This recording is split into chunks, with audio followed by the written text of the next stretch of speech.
durven?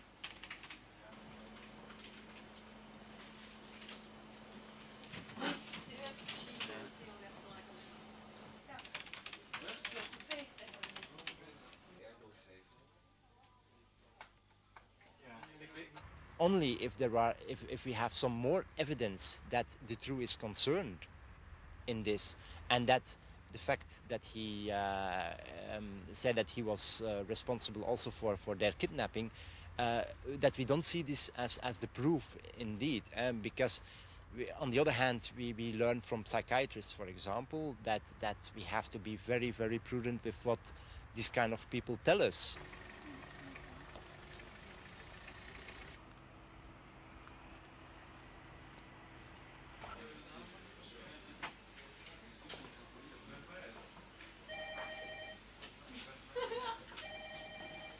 If you consider the facts he has done, I'm not sure if it is possible to treat a man like him.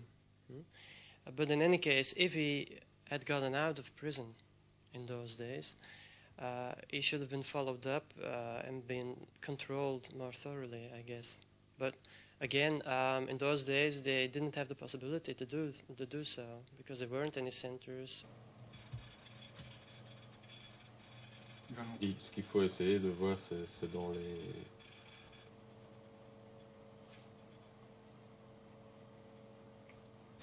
I think wider pedophile networks are possible now just because of the technical possibilities that they have now, opposed to 20 years ago.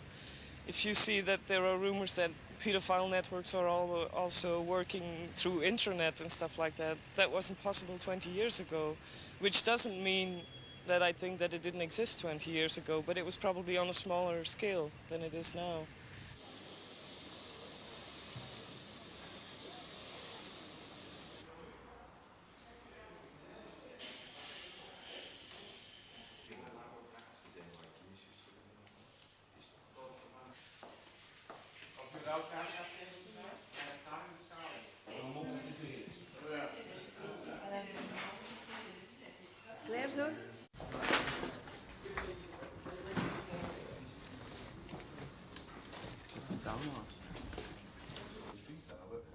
They are stomach-churning images.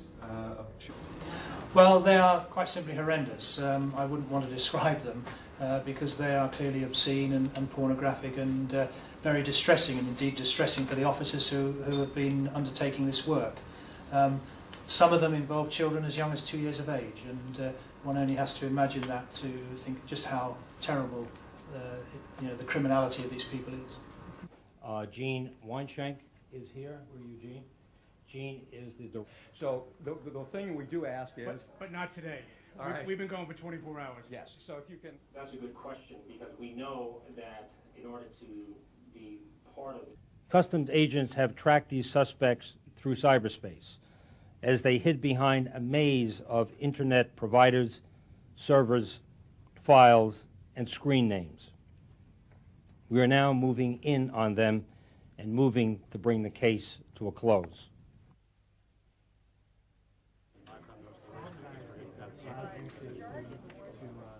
What did I do? I don't know. No, nothing.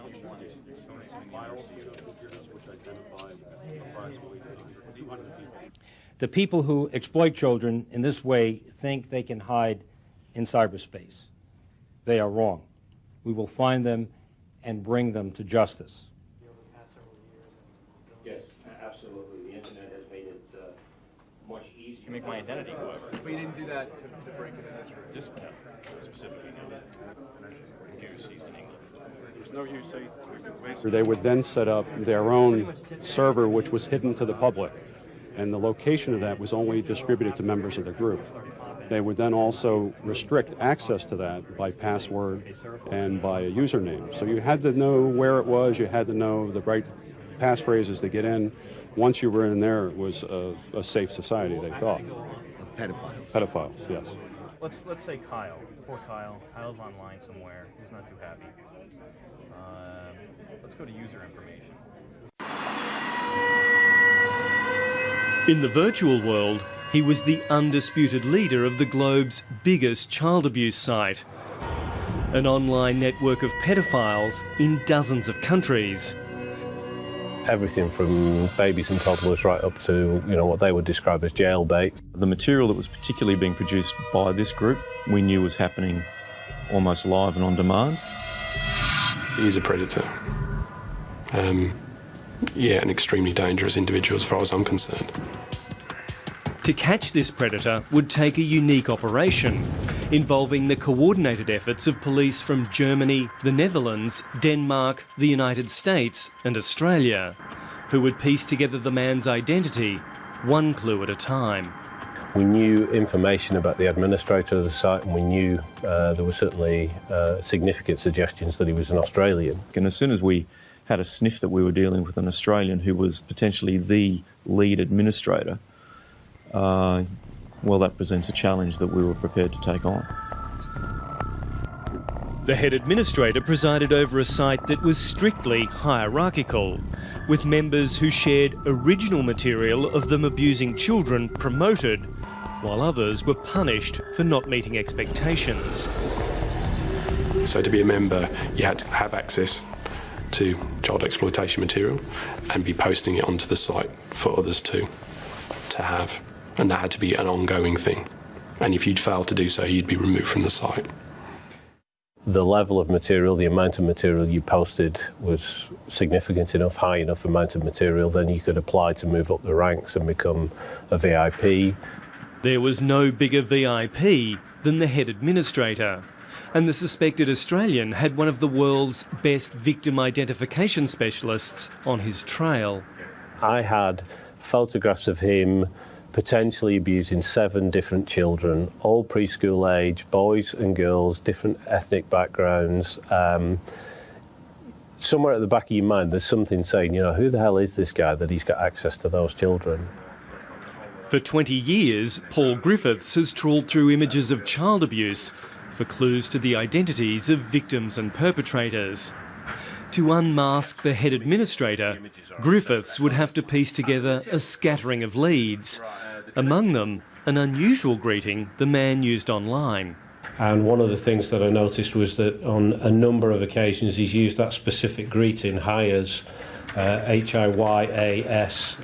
After ruling out women who used Hias as a greeting, and after sifting through thousands of sites and discussion boards, Griffiths found a man who consistently used the word. That led to a Facebook page, a photo of a VW utility and a city. I mean, the Facebook profile was completely bogus, but it did have that clue for Adelaide. It did point us in the direction of Adelaide. I actually found him asking questions online about how to raise the suspension on his four-wheel drive. He made mistakes, but any one of those mistakes in isolation was not enough to identify him. Good afternoon, Special Crimes Branch. How many you got there? Who've got in the team? But the VW ute would help piece together the jigsaw. He's actually posted a photograph of his vehicle, and he also signs off his messages with the name Shannon. So that from the information we've got from that registration plate, it would appear to be registered to someone by the name of Shannon McCool. Queensland's Task Force Argos finally had a name. It was time to brief their counterparts in South Australia's Sex Crimes Investigation Branch. There's been a number of strings of information that have now come together that the risk is in your jurisdiction. The risk was massive because 32-year-old Shannon McCool was charged by the state with looking after dozens of vulnerable children. And he'd been proudly posting evidence of his own sexual abuse of those in his care. Looks like he's also employed with Families SA as some sort of care worker in the southern suburbs. That's obviously quite concerning, I imagine, definitely at your end. What I can see so far, there seems to be 7 different children, so 3 girls and 4 boys, and we're talking pretty hardcore material on all of the children. It was probably the worst I've ever seen. You know, the material's horrific, there's no other word for it, and he'd probably had access to hundreds of children. With McCool able to access children at will, the Queenslanders and South Australians coordinated a plan. Obviously we have to move as quickly as possible. Reach children at risk. Getting a live capture is critical. Well, basically, John, as soon as you guys can get down here, we'll be going in. Obviously, what you've said, it's imperative that, we get him whilst he's got his computer running. 4 days later, police moved in. Myself and a colleague attended his address 7 o'clock at night, and it was as simple as knocking on his door. He opened the door, and before he had the opportunity to do anything, he was secured in the premises. He was a bit shook up and very quiet. He was at a point he was almost physically sick at one point. It was from this house in suburban Adelaide that Shannon McCool secretly ran a global internet child pornography ring that had tens of thousands of members. Rising to head administrator, McCool had complete control over the network, a role only made possible by his unfettered access to children in his care. The public servant, who'd repeatedly abused vulnerable kids as young as 18 months old, was quickly identified by his own depraved internet posts. We had some images of an individual we believed to be him, the individual from the site, sexually abusing children. He had a distinguishing mark of a freckle on his finger. I think it became apparent when we asked to look at his hands, and particularly when his hands were photographed, and the famous freckle on his finger was pointed out and confirmed. Shannon McCool was in custody, but Task Force Argos wasn't finished. It was time for Phase 2 of its operation. Phase 2, for me, was to take over the network, assume control of the network, and ultimately identify as many criminal offences committed by members of the network as we could before ultimately destroying it. But infiltrating and running a global child abuse site presented a dilemma for Argos: how to keep the network going without allowing the sexual abuse of children to continue. There is just no way on earth that we are going to allow the sexual abuse of children to continue. So we closed membership. Nobody gets in. Effectively, we caged the rats. 2 Task Force Argos detectives pretended to be Shannon McCool, 24 hours a day, 7 days a week. And it can mess with your head. So it's not something you want to do for really long, protracted periods of time. But this covert operation would go on for 10 months, and the Argos infiltrators would help authorities round up pedophiles across the world, from the United States to Europe and Asia. We're stretching the bounds of what has ever been done before. As each of these caged rats was rounded up, they were replaced by undercover police. But John Rouse refuses to measure the operation's success in arrests. I think in terms of the identification of child victims, and that's what it was all about. There was a lot of kids that are in a better place now because of what happened across the globe. Potentially hundreds of kids? Yeah. This month, Shannon McCool was sentenced to a record 35 years in prison, with a non-parole period of 28 years.